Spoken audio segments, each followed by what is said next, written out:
నమస్తే అన్న అందరికీ నమస్కారం. కువైట్ లో 20 సంవత్సరాలకు పైగా తెలుగు ప్రజల నమ్మకం పొందిన ఏకైక కార్గో సంస్థ యూసఫ్ కార్గో. ప్రస్తుతం యూసఫ్ కార్గోలో స్పెషల్ ఆఫర్లు నడుస్తూ ఉన్నాయి. ప్యాకింగ్ ఫ్రీ, పోర్ట్ ట్యాక్స్ గానీ ఇన్సూరెన్స్ కానీ డాక్యుమెంటేషన్ ఛార్జీలు లేవు.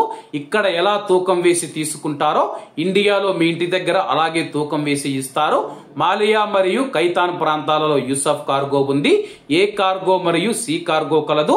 ఇంకెందుకు ఆలస్యం, స్క్రీన్ మీద కనపడే నెంబర్లకు వెంటనే సంప్రదించండి. నమస్తే అన్న అందరికీ నమస్కారం. ఇరాన్ మరియు ఇజ్రాయిల్ యొక్క యుద్ధం ఇలాగే కొనసాగితే కానీ కువైట్ మరియు గల్ఫ్ దేశాలలో ఉన్న లక్షల మంది ప్రవాసులపైన దీని ప్రభావం పడనుంది. వివరాల్లోకి వెళితే ఇరాన్ ఇజ్రాయిల్ వివాదం కొనసాగితే కువైట్ సహా గల్ఫ్ దేశాలలోని ప్రవాసులకు ఇది పెద్ద ఎదురుదెబ్బ అవుతూ ఉందని చెప్పేసి విశ్లేషకులు అంచనా వేస్తూ ఉన్నారు. ఇజ్రాయిల్ చేసిన దాడికి ప్రతీకారంగా ఇరాన్ ఇజ్రాయిల్ లక్ష్యం చేసుకుని 100కి పైగా డ్రోన్లు మరియు క్షిపణులు ప్రయోగించిందని చెప్పి తాజా నివేదికలు తెలుపుతూ ఉన్నాయి. ఇరాన్ అత్యున్నత నాయకుడు అయతుల్లా అలీ ఖమేనీ ఇజ్రాయిల్ ను గట్టి దెబ్బ తీస్తామని చెప్పి హెచ్చరికలు జారీ చేశారు. ఈ పరిస్థితులలో ఇరాన్ మరియు ఇజ్రాయిల్ మధ్య దాడులు కొనసాగుతూనే ఉన్నాయి. ఇది గల్ఫ్ దేశాలను మరింత ప్రభావితం చేస్తూ ఉంది. ఈ ప్రాంతంలో వాయు రవాణా, విదేశీ వాణిజ్యం మరియు వస్తువుల తరలింపును సంక్షోభంలోకి నెట్టివేసింది.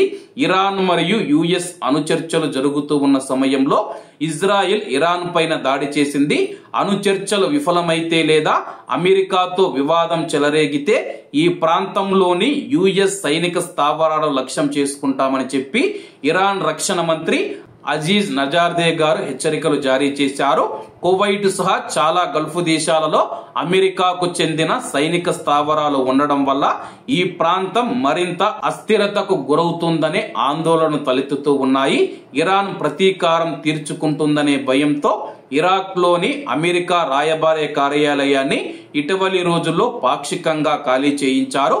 కువైట్ లోని అమెరికా రాయబార కార్యాలయంలో మనం చూసుకుంటే సిబ్బంది సంఖ్యను తగ్గించారని చెప్పేసి స్థానిక మీడియా పేర్కొంది. ప్రస్తుతం ఇది ఇలాగే కొనసాగితే కానీ ప్రవాసుల పైన కూడా తీవ్ర ప్రభావం చూపుతూ ఉంది.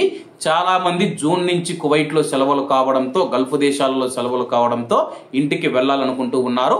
ఇప్పటికే చాలా విమానాలు రద్దు కావడంతో అయితే కువైట్ మరియు గల్ఫ్ దేశాలలో ఉన్న ప్రవాసులు కూడా తీవ్ర ఇబ్బందులు ఎదుర్కొంటూ ఉన్నారు. ఒకవేళ ఇరాన్ చెప్పిన ప్రకారం చేస్తే కానీ కువైట్ మరియు గల్ఫ్ దేశాలలో అమెరికా సైనిక స్థావరాలపైన దాడులు చేస్తే కానీ ఇది 3వ ప్రపంచ యుద్ధానికి దారితీసే అవకాశం ఉంది. అంతవరకు పోకుండా ఈ యుద్ధం ఇక్కడితోనే ఆగిపోవాలని చెప్పి అందరం ఆ యొక్క భగవంతుని ప్రార్థిద్దాం. కాబట్టి అందరూ బాగుండాలి, అందులో మనం ఉండాలి. అందరికీ నమస్తే అన్న, జై హింద్.